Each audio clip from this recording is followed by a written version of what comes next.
Olá! No vídeo de hoje eu vou trazer para vocês 4 regras, 4 gatilhos que aumentam, que disparam a sua ansiedade. São 4 regras e 4 gatilhos comuns a todos os seres humanos e vou explicar quais são eles, quais são as características, as causas e como você pode evitá-los. Bem-vindo ao canal, eu sou o professor e psicólogo Paulo Antônio Almeida. Aqui é um espaço para você crescer, desenvolver, ter mais saúde e disposição, reduzir a sua ansiedade e a depressão e ter mais qualidade de vida. Comente aqui as suas necessidades, os seus pontos de vista, a sua opinião. Vamos crescer a comunidade para que uns possam ajudar os outros. Bem-vindo ao canal. Esses 4 gatilhos, essas 4 regras, elas são baseadas na história humana. O homem primitivo, desde os seus primórdios, ele sempre teve que lutar contra a adversidade. Ele sempre teve que lutar contra um leão, por exemplo, que estava perseguindo na floresta, teve que lutar para conseguir comida, né? A escassez de comida, ele teve que lutar contra o frio, ele teve que fugir do dinossauro, ele teve que fugir de um clima muito frio ou um clima muito quente. Então, o nosso organismo, o nosso cérebro, ele foi moldado para lutar ou fugir. E esse mecanismo de luta e fuga, lá no homem primitivo, há milhões de anos atrás, ele continua até hoje em nós. O Homo sapiens, que é o que nos constitui, ele é muito antigo, ele não é de hoje. Então, há milhões de anos atrás, nosso cérebro se formou, nosso corpo se formou, como nós conhecemos aqui agora. E nós perpetuamos esse comportamento, perpetuamos esse organismo que se configura com a luta e fuga e muitas vezes. Só que o que acontece é que agora nós não temos o dinossauro, o leão, ou a selva, ou o clima muito terrível. Temos ainda, mas nós temos meios de nos proteger ao longo da história, tecnologicamente, que nos defendem sobre esses perigos. Só que nosso cérebro e nosso corpo muitas vezes não entendem isso. Então, nós criamos muitos perigos para nós mesmos, perigos muitas vezes imaginários, perigos que não são tão reais, tão evidentes, tão comprovados como nós gostaríamos que fosse ou como o nosso cérebro percebe. E aí acontece que todo o nosso corpo reage a esse perigo, a esse medo, a esse evento externo que não existe, da mesma forma que nossos ancestrais primitivos eles reagiram e reagiriam diante de um perigo iminente, de um leão, de um tigre, de uma fome, de uma tempestade, ou de uma neve muito forte, não é? Ou de um sol muito quente.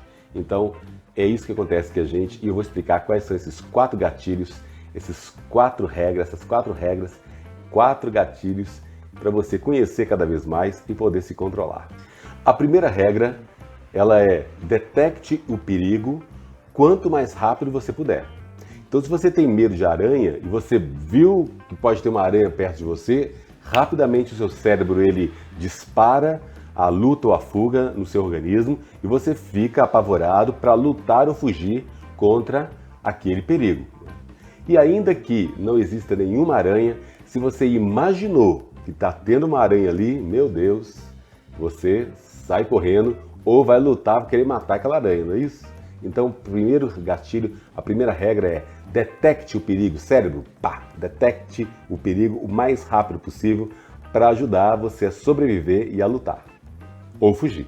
Outro exemplo, se você tem medo de ser rejeitado por alguém, qualquer pequeno sinal que essa pessoa faça, uma tosse, franzir um pouco a sobrancelha ou levantar mais rapidamente, você já imagina na sua mente que é algum movimento que vem contra você, porque você já está preparado, esperando ao gatilho ser detectado, o perigo ser detectado, para você criar uma estratégia de lutar ou fugir. E nessa pandemia que nós estamos vivendo, então, qualquer sinal de que eu possa ser contaminado me apavora e eu vou fazer tudo para eu entender rapidamente esse perigo e poder me safar dele, lutar ou fugir dele. Então, o meu corpo, o meu cérebro, todo o nosso organismo está em constante alerta e isso eleva o nosso nível de ansiedade, o nosso grau de estresse, e aí entra toda a hiperestimulação do organismo que eu falo tanto aqui em outros vídeos do canal. Uma segunda regra, um segundo gatilho que acontece no seu cérebro e no nosso organismo como um todo, em todos nós seres humanos, é transformar o perigo numa catástrofe. É natural, porque no organismo precisa se defender. Então qualquer pequena mancha no rosto, ela pode indicar um câncer de pele. Qualquer buraco na estrada pode ser um grande desastre que vai ocorrer, um acidente na estrada. Qualquer pessoa que fale mais alto numa reunião, por exemplo, você acha que essa pessoa realmente ela vai te rejeitar, ou que o seu chefe falou, chamou na sala para conversar, você acha que já é uma demissão e aí você faz toda a catástrofe porque você quer lutar ou fugir para se defender. Então, é um gatilho natural do nosso organismo. Então, nesse gatilho, você interpreta qualquer perigo automaticamente como um terrível desastre, uma catástrofe que vai te destruir. O terceiro gatilho é você controlar a situação. Ou seja, esse ímpeto, vem uma força, vem um impulso para você controlar aquela situação que você está vivendo. É natural do organismo, do cérebro, tentar fazer esse controle. Então, qualquer pequeno erro que você teve no trabalho, você nem dorme de noite pensando que precisa corrigir no dia seguinte. Se sua mão entra em contato com algum germe, né, você corre para lavar as mãos para tirar aquele germe da sua mão. Ou se alguém tossiu perto de você, você já apagou. O quarto gatilho, a quarta regra que você faz e que todo ser humano faz, todo o nosso cérebro, nosso organismo faz, é escapar ou evitar. Então, se tem alguma reunião que você quer, que você está apavorado, com medo de ir, você vai tentar escapar, fugir ou evitar essa reunião. Se você tem medo de encontrar alguém em algum lugar, ir a algum evento público, também a primeira coisa que você vai querer é evitar ou escapar daquela situação. Se você, por exemplo, já teve um ataque de pânico em algum lugar, ou se um elevador ele vai inspirar você a pensar que você possa ter um ataque de pânico, você vai evitar ou fugir, escapar daquele elevador, tudo o máximo que você puder. Se você tem medo de cobra, por exemplo, você vai evitar ou escapar de um zoológico, porque ela pode ter cobra, e aí você vai fugir disso o máximo que você conseguir. Ufa!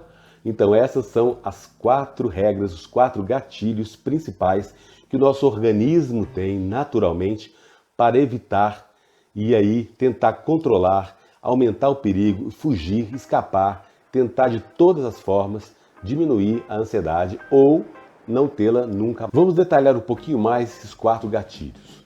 Então, o primeiro deles é você detectar o perigo em qualquer lugar. Então, por exemplo, se você vai fazer uma palestra ou uma apresentação em público na sua escola, ou uma reunião familiar, ou conversar com seu marido ou esposa sobre algum conflito, você vai tentar detectar todos os perigos. Você vai pensar em todas as possibilidades que podem dar errado, você vai pensar em todos os contragolpes, não é, que você possa receber, ou todas as questões que estão em jogo, ou você vai tentar nutrir com o máximo de informações, o máximo de defesa contra aquela situação. Só que o que acontece é que quanto mais você faz isso, mais o seu medo aumenta, mais a sua ansiedade aumenta, porque a sua preocupação fica muito focada no perigo, no problema. Lembra, isso é natural do nosso organismo, natural do nosso cérebro. Mas nós precisamos entender que se eu dou muita asa para isso, a minha ansiedade já só tende a aumentar. É claro que eu preciso realmente, se eu vou ter algum debate público, vou fazer algum conflito, conversar sobre um conflito com alguém, eu preciso levantar as informações, mas eu preciso levantar as evidências do que está acontecendo. Fatos comprováveis, fatos que realmente existam, para eu poder ter mais tranquilidade. Então, por exemplo, se você vai falar em público, é claro que é melhor você chegar antes, conhecer o espaço, testar o microfone, testar o seu slide se você vai passar, o conteúdo do material, você estudar antes para você ter mais segurança, você controlar um roteiro do que você vai falar, como você vai começar, como você vai terminar, você vai também controlar a sua dicção, a sua articulação, ou seja, todos os fatores ali que vão fazer uma boa apresentação. Agora, quando você fica ruminando que você vai suar muito, que você vai gaguejar, que você pode errar as palavras, que as pessoas não vão gostar de você, elas não vão gostar do que você fala, você vai ficar tenso ali na hora. Se você aumentar isso muito no seu cérebro, a sua ansiedade vai a mil. O gatilho de detectar o perigo, ele fica muito elevado. Você não consegue nem dormir à noite, você não consegue nem relaxar e você não vai conseguir também ficar tranquilo ali no momento da apresentação. Ou numa conversa que você tenha que seja mais difícil para você ter de um conflito específico. Então vale a pena você pensar que essa sua preocupação excessiva, essa sua ruminação que detecta o perigo, ela tem um lado bom e um lado ruim. E o lado ruim ele precisa ser minimizado. Você não vai perder isso de todo, mas você vai minimizar essa sua preocupação excessiva em detectar o perigo com tanta intensidade. A segunda regra, o segundo gatilho, transforme qualquer perigo em uma catástrofe. Ele traz muito prejuízo. Porque você pensa, se você tem medo de elevador, qualquer botão que você possa apertar, você pensa que ele vai explodir, que ele vai cair. Se você está no avião, então qualquer situação que aconteça ali, se você tem muito medo de avião, você acha que o avião vai cair. E ainda que você tenha dados, informações de que é totalmente seguro e que você vai chegar no seu destino com tranquilidade, você emocionalmente está abalado. E quando a sua emoção está muito abalada, o seu cérebro, que é o córtex pré-frontal, essa área aqui, que processa as informações com mais equilíbrio e mais tranquilidade, ele demora a fazer isso, porque você já acionou toda a sua função da amígdala, que é um órgão que fica no centro do cérebro, responsável pelas emoções, e aí você já disparou o medo e ficou cada vez mais terrível.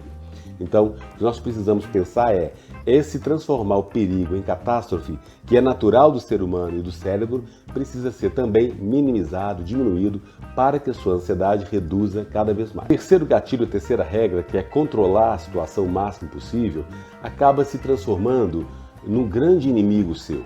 Ou seja, quanto mais você tenta controlar o suor, o coração bater forte, a respiração ofegante, as pernas tremerem, a sensação de desmaio, quanto mais você queira controlar, você deseja controlar esses sintomas que são tão ruins, são tão desconfortáveis, mais eles aumentam porque eles se voltam contra você. É como se você o tempo todo falasse, nossa, eu não consigo, controle que não vai dar nada errado, que você tende a diminuir a sua capacidade de tomar decisão. E dessa forma, você se sente incapaz, porque nós não podemos controlar tudo. Lidar com essa incerteza, com essa vulnerabilidade, lidar com as nossas dificuldades, com os acidentes, os riscos da vida, faz parte do ser humano. Então, é preciso acostumar pouco a pouco com essas incertezas, com essas dúvidas, com essas dificuldades que nos prendem tanto. É claro que não é fácil, traz ansiedade, mas a ansiedade também por si só, ela pode trazer coisas boas, ela pode trazer você buscar novas soluções, novas perspectivas para você. O que é preciso ter em mente é que nada é perfeito, nenhuma escolha que você vai fazer é aquela ideal, aquela perfeita. Você precisa pensar que qual seria a escolha mais satisfatória dentro dessas possibilidades que eu tenho. E aí sim, você tentar buscar novas alternativas, novas soluções, mas não pensar que você vai ter aquela situação perfeita diante de você. Aumentar ainda mais os seus tremores, os seus sintomas. Você vai acostumar com eles e pouco a pouco você vai conseguir ter mais controle e até reduzir essa ansiedade. Então, por exemplo, eu sou professor, eu dou palestras, eu falo em público há muitos anos, mas tem situações e momentos que eu fico mais nervoso, mais tenso, que o coração dispara, que eu fico com as pernas bambas, a respiração fica ofegante.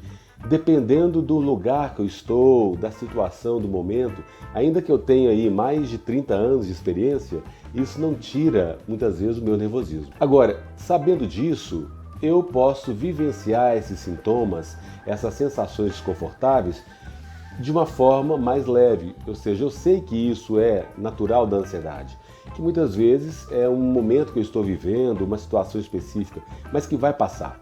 E nem por isso eu deixo de fazer a minha palestra, ou eu deixo de falar uma poesia que eu quero falar, ou eu deixo de apresentar um trabalho, porque eu estou com esses sintomas. Porque ninguém, gente, vê que o seu coração está disparado, ninguém vê que você está suando muitas vezes, pode até ver, né? Ou que você está ofegante. Ou, se alguém vê isso, ele vai entender, porque ele também já passou por isso, já passa por isso, né? O ser humano tem muito medo de falar em público. Então, quando você vê uma outra pessoa nervosa, você fala assim, ah, tá, sei o que é, porque eu já passei por isso. E ainda que você veja pessoas que não são tensas, não são nervosas, tudo bem, não tem problema nenhum. Tem pessoas que têm ansiedades leves, moderadas e graves, cada um à sua maneira. Tem situações que te causam mais ansiedade ou menos ansiedade. Então, o grande exercício, um dos grandes exercícios é essa exposição ao medo, ao que te dá ansiedade, ao que realmente te traz muito desconforto, porque aí com essa exposição, você fazendo isso sempre, pouco a pouco vai diminuir e aí você vai acostumar com esses sintomas e eles vão nem te incomodar mais. Uma outra técnica muito forte, muito poderosa para você lidar com esses sintomas da ansiedade é você usar a sua imaginação. Eu sempre falo aqui da importância da meditação. O Mindfulness também ajuda demais porque você está lidando aí com as suas emoções, com os seus pensamentos na sua mente. Então, se você fechar os olhos e concentrar-se na sua respiração, inspira fundo, solta o ar e veja aí como o ar passa pelo nariz, pela boca. A sua mente está pensando em muitas coisas, mas você volta a sua atenção para a respiração, vai aumentar a sua capacidade de concentração, vai aumentar todas as funções cerebrais, principalmente no lobo pré-frontal, que são funções executivas que acalmam a sua mente. E ainda, você pode treinar uma meditação específica de imaginar um lugar muito saboroso, muito tranquilo. Você pode imaginar que você está numa praia gostosa,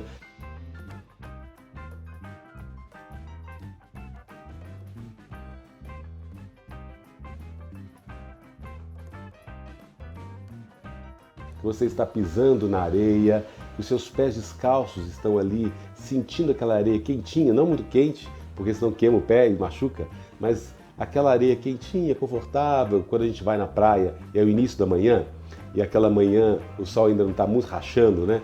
Então você sente aquela areia começando a ficar quentinha, você sente aquela fofura da areia, você sente a água também, uma água quentinha. Eu gosto das praias do Nordeste porque elas são quentinhas.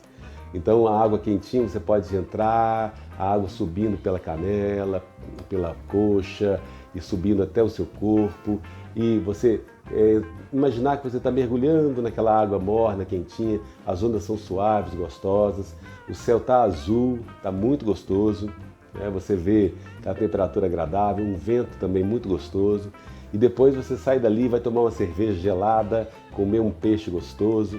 Então você pode viajar nessa cena ou aquela que você preferir, né, para você se sentir mais confortável com você e mais seguro. Esses treinos de imagem mental, eles são comprovadamente, cientificamente muito eficazes, porque o corpo muitas vezes não separa o que é real do que é da imaginação. Então quando você imagina algum lugar que você está indo, que você está vivendo, uma experiência muito agradável para você, o seu corpo se sente também e o seu nível de ansiedade diminui, porque a sua hiperestimulação vai diminuir também. Então, o que a vida quer da gente é coragem, como diz o Guimarães Rosa. Pouco a pouco, enfrente a situação que te dá ansiedade, enfrente esses sintomas, permita que o seu corpo viva esses sintomas, não tente fugir deles, não tente escapar, evite pensamentos muito catastróficos, evite também você tentar ter o controle de tudo, porque ninguém tem o controle de tudo. E aí, pouco a pouco, gradativamente, você vai vencer esses sintomas e vai se sentir melhor. Muitos assinantes colocam aqui para mim que estão há dias, semanas, meses e até anos sentindo os sintomas físicos da ansiedade. A tontura, o desmaio, o mal-estar, a dor de cabeça, a pressão alta, uma série de sintomas, náuseas, dor de estômago, dor no intestino, diarreia. A gente sabe que eles são terríveis, gente. Eu também já senti isso, já passo, sei por isso, e às vezes eu passo ainda, então a gente sabe que é muito desconfortável.